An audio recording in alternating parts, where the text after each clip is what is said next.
What's up mga ka-OFW, mga kabayan? Thank you for subscribing sa ating channel and welcome to our short episode for today.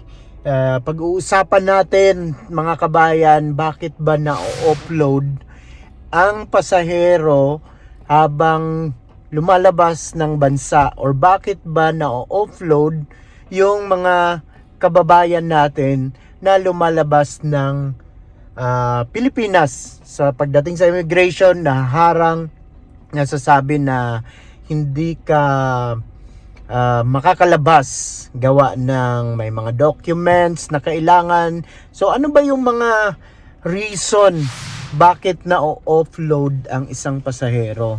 So marami akong nakita na mga kabayan natin na pagdating doon nakakasabay or kasabayan ko sa check-in counter, sa pila. However, pagdating sa immigration, di nakakalusot. So, number one na reason, bakit ba na-offload yung mga pasahero is because walang sapat na katibayan or documents. Kasi kung visa natin is tourist, palabas ng bansa or sa bansa na pupuntahan natin, tourist visa or visit visa, dapat meron kang sapat na katibayan na pupunta ka doon sa ibang bansa at mamamasyal ka. Okay? So meron kang hotel na booking, meron kang itinerary saan ka pupunta, and meron kang bank statement. Okay? So kailangan yan kasi para masigurado ng mga immigration officer na hindi ka maghahanap ng trabaho pagdating doon sa ibang bansa. Kasi ang iniiwasan natin, sa pagkakaalam ko, ang iniiwasan kasi na mapunta tayo sa mga employer na hindi tayo maprotektahan. Okay? So kaya nire-recommend ng government na maghanap talaga ng agency palabas ng bansa, or kung may plano tayo mag-work sa ibang bansa, dapat magkaroon ng or dumaan tayo sa agency sa Pilipinas. In case of emergency, in case of magka-problema tayo sa mga employer, merong hahabulin or merong liable sa atin. Okay? Protection na rin natin as OFW. Kaya kung lalabas tayo ng bansa as tourist, so maraming mga tanong. Lalong-lalo na kung first time nating lumabas ng bansa bilang tourist or visit visa. Kasi maraming mga kababayan natin na lumabas ng bansa bilang tourist pero nagkatrabaho sa abroad.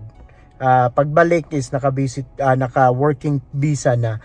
So ang iiwasan kasi dyan, pag nagkaroon tayo ng issue later on sa ating mga employer or naaabuso yung mga kababayan nating OFW at walang records, hindi dumaan ng agency, okay?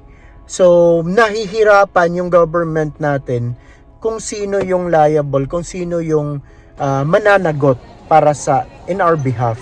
So, when it comes to paglabas ng bansa, dapat meron tayong sapat na documents, hotel itinerary, mga anong gagawin natin sa bansang pupuntahan natin, at meron tayong cash or meron tayong bank statement.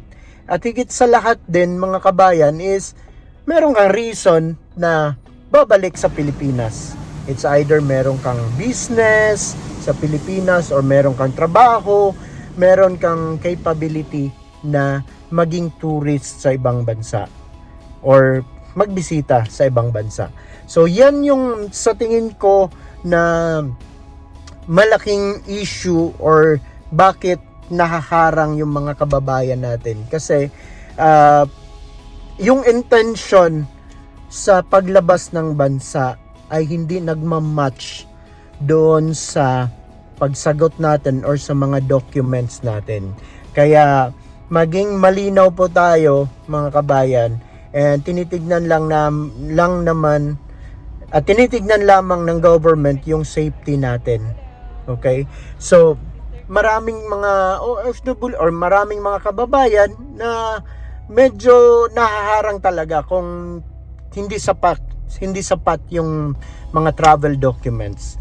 Pero kung kumpleto ka naman ng hotel accommodation, booking, itinerary, meron kang mga bank statement, meron kang negosyo sa Pilipinas, and meron kang reason na hindi magtrabaho pagdating mo sa ibang bansa, your main reason is talagang mamasyal lang. So I think hindi naman tayo magkakaproblema sa immigration or sa paglabas natin. So yan lamang po, short reminder and short lamang na idea bakit na offload yung ibang mga kababayan natin. So maraming salamat po and mabuhay po kayo. So see you soon sa ating mga video.